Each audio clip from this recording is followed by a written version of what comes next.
Barrister, a councillor begging that his people, should be, recognized and given their one of the things we consider as a basic necessity, but is actually no longer basic because this has become something that has been a political tool, a political campaign tool that is used over and over again. If you're not talking about light, you're talking about road, you're talking about water.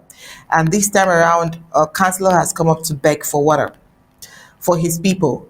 Although we can say that would have been a positive move, but saying the people are a strong CPDM isn't just enough reason why we should applaud him. As far as the people pay taxes, they should get water. As far as they are living, as far as they are alive, as far as they are humans, they deserve to have water. So we feel that, okay, because this is actually a political tool. I mean, water, just like we did in our previous report, light, power, is a huge necessity. It's also used as a political tool. We can say for crying out or for crying out loud, he has done something that is a bit commendable. But the truth is, every human deserves water, and it is the role of the government to provide water for everybody in in everybody that they are governing.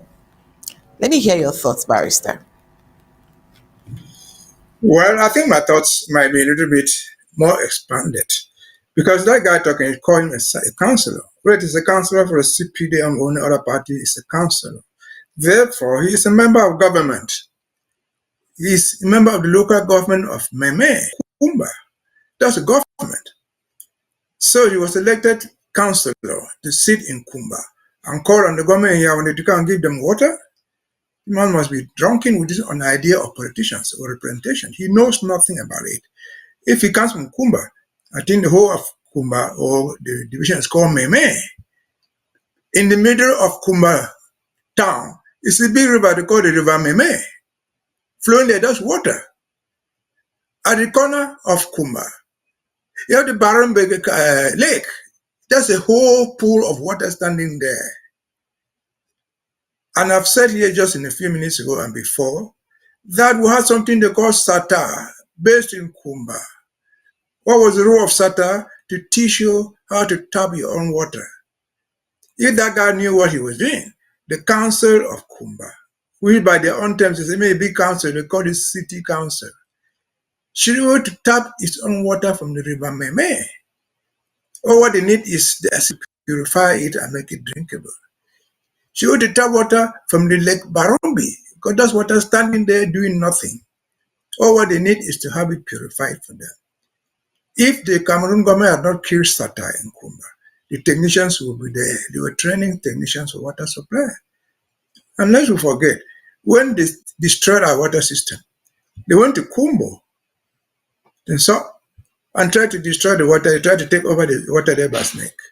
The people also said, no, we'll build this water ourselves. You snake have nothing to do here. And they drove them away. For the record, in Tico, they had water supplied by the CBC. They didn't go to Boya to ask for water.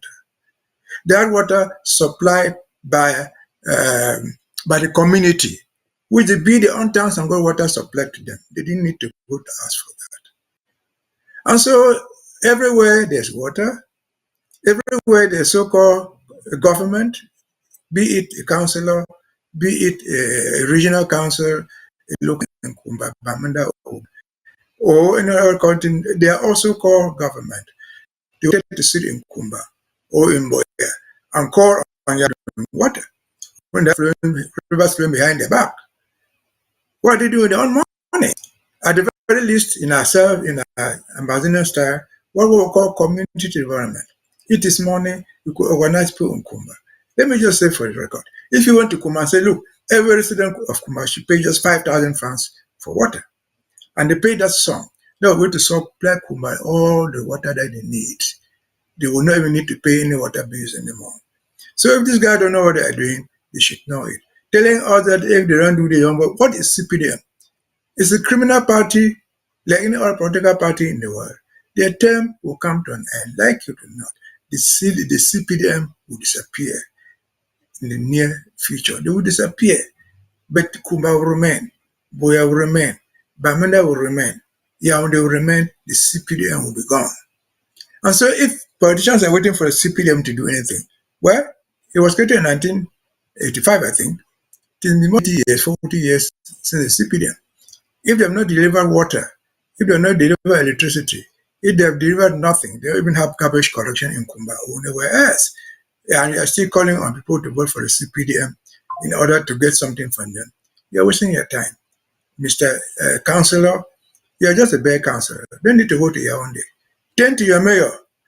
Go to the corner there to Sata. Get the technical services. Have enough water in Kumba to drink. But be bold enough to tell them that this is your water. We don't need somebody called Snake or whatever thing they call it now to come and put meters and make us pay. If you can do that, you'll be a politician worth the salt. Be it in Kumba, be it in Bamenda, be it in Kambe or Wum, the same principle applies. And so we are tired of sitting down, folding our arms and waiting for somebody from Yaoundé called the CPDM. I wonder that the CPDM by itself will not work. It is a party structured on the availability of one man called Mr. Paul Biya. It is his party. He runs it the way he likes. And since Paul Biya is politically dead, you don't see him anywhere. They celebrate his birthday without his presence. They celebrate a birthday over his effigies. Then the party is, if you're waiting for the party, why is he calling on somebody in Yaoundé to go and do it? It's Mokete not just sitting there. Who's supposed to be a member of the Central Committee or whatever you call it? Who's supposed to be a member of the Senate and everything that you call this structure? He's supposed to be the paramount chief of Kumba. Why do you need to make noise there? What is he doing? If Yaoundé must be the one to bring you this thing through CPDM. Mokete is there and many others. It should be the same thing in Bamenda. There's a whole city mayor put by them. There's the front of Mancon, the front of Bali. These are all members of the Central Committee of the party. So it is across the board. It is not this party that will bring you anything. They rather challenge the nonsense of the party. Be self-sustainable. Survive by yourself. Again, Kumba, like any other place, is full. In fact, most of our divisions are named according to some water sources: a lake, a river, a stream. So, wait for somebody to bring you water from Yaoundé or call it CPDM is a waste of time. And that's what we're fighting against. We'll return to ourselves. We'll get our water like the Banso people got theirs.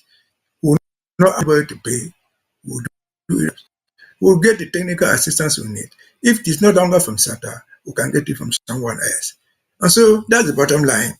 Bonakama, please, there's a river running through the middle of Kumba there. We have in the town green. It is called town green because the place is always green. It's watered every day. Tap that water, then you put it in Kumba. If it is not enough, go tap Lake Barombi. Let it produce water for you to drink free of charge. And so again, let these people know what they're doing. I hate to see this thing called CPDM councillor. Where you're CPDM, no, you're a councillor. You're part of the government. You're the government of that city. You're the government of that division. Over to you. Obviously, thank you so much, Barrister.